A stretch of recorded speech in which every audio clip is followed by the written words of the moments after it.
Acustado isang grino dos mga persona. Después kanila puede neutralizar el personajes del Regional Public Safety Battalion 9 del viernes tarde. Este incidente ya ocurrió na highway del barrio Overview, Liloy, Zamboanga del Norte del pasado día.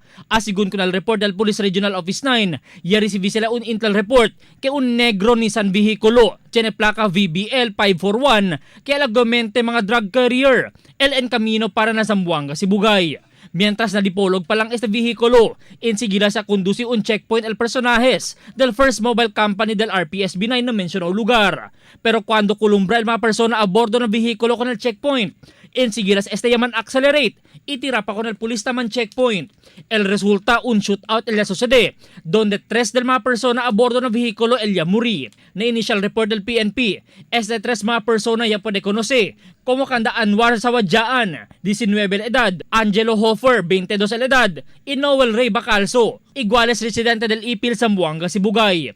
Asigun na scene of the crime operatives del PNP o SOCO, ya pwede sa kanila vehikulo un kalibre 45 pistola, un revolver y mga bala.